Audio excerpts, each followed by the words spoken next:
دروس رمضان باب 4 رمضان کا مہینہ ضائع کرنے کی مذمت۔ معاملہ دنیا کا ہو یا آخرت کا، کامیابی اسی کے حصے میں آتی ہے جو کامیابی کے مواقع کو ضائع نہ کرے بلکہ ان سے بھرپور فائدہ اٹھا لے۔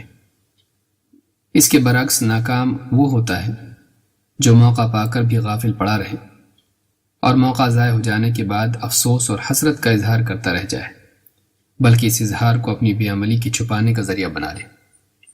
رمضان کا مہینہ اپنے نفس کی پاکیزگی اور آخرت کی تیاری کا ایک بہترین موقع ہے۔ یہ مہینہ مجاہدے کے ذریعے نفس کو شریعت کا پابند بنانے اور عبادات و خیرات کے ذریعے اجر و ثواب کمانے کا موقع ہے۔ پھر ان نیک اعمال کے ذریعے روحانی سکون، اللہ کے قرب کی لذت اور دینداری پر ثابت قدمی کا حصول اتنی اعلیٰ نعمتیں ہیں کہ دنیا کی ساری لذتیں اور راحتیں بھی ان کے مقابلے میں بے قیمت ہیں۔ رمضان کا مہینہ ضائع کرنے والا اور اسے فضولیات میں برباد کرنے والا شخص بڑا ہی ناکام و نامراد شخص ہے، بلکہ رمضان کا مہینہ ضائع کرنے والا شخص اتنا بدقسمت انسان ہے کہ اس کے خلاف خود جبریل علیہ السلام نے بددعا کی ہے اور نبی کریم صلی اللہ علیہ وسلم نے اس پر آمین کہی ہے۔ کعب بن عجرہ رضی اللہ تعالیٰ عنہ فرماتے ہیں کہ ایک دن اللہ کے رسول صلی اللہ علیہ وسلم نے فرمایا، ممبر کے قریب جمع ہو جاؤ۔ لہٰذا ہم سب ممبر کے قریب جمع ہو گئے۔ جب آپ نے ممبر کے پہلے زینے پر قدم رکھا تو کہا آمین، پھر دوسرے زینے پر قدم رکھا تو کہا آمین، پھر تیسرے زینے پر قدم رکھا تو کہا آمین۔ جب آپ ممبر سے نیچے اترے تو ہم نے عرض کیا، اے اللہ کے رسول، آج ہم نے آپ سے ایک ایسی چیز سنی جو اس سے پہلے کبھی نہیں سنی تھی۔ آپ نے فرمایا، جبریل علیہ السلام میرے پاس آئے اور کہا، دوری ہو اس شخص کے لیے جو رمضان کا مہینہ پائے لیکن اس کے باوجود اپنی مغفرت نہ کرائے۔ اس پر میں نے کہا آمین۔ پھر جب میں نے دوسرے زینے پر قدم رکھا تو جبریل نے کہا، دوری ہو اس شخص کے لیے جس کے سامنے آپ کا تذکرہ آئے لیکن وہ آپ پر صلاۃ یعنی درود نہ پڑھے۔ میں نے کہا آمین۔ پھر جب میں نے تیسرے زینے پر قدم رکھا تو جبریل نے کہا، دوری ہو اس شخص کے لیے جس کے سامنے اس کے ماں باپ دونوں یا ان میں سے کوئی ایک بڑھاپے کی عمر کو پہنچ جائیں اور وہ ان کی خدمت کے ذریعے جنت میں داخل نہ ہو۔ میں نے کہا آمین۔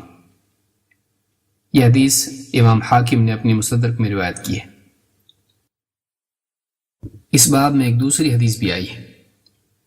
حضرت ابو ہریرہ رضی اللہ تعالیٰ عنہ فرماتے ہیں، اللہ کے نبی صلی اللہ علیہ وسلم ممبر پر چڑھے تو آپ نے کہا آمین آمین آمین۔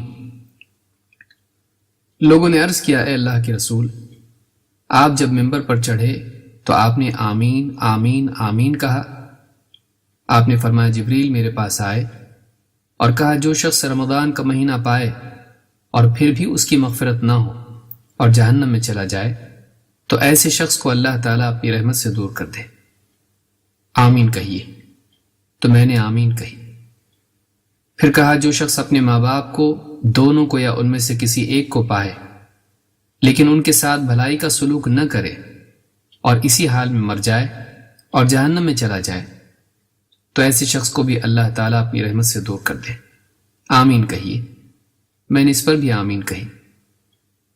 پھر کہا، جس شخص کے سامنے آپ کا تذکرہ آئے اور وہ آپ پر درود نہ پڑھے اور مر جائے اور جہنم میں چلا جائے تو اللہ تعالیٰ اسے بھی اپنی رحمت سے دور کر دے۔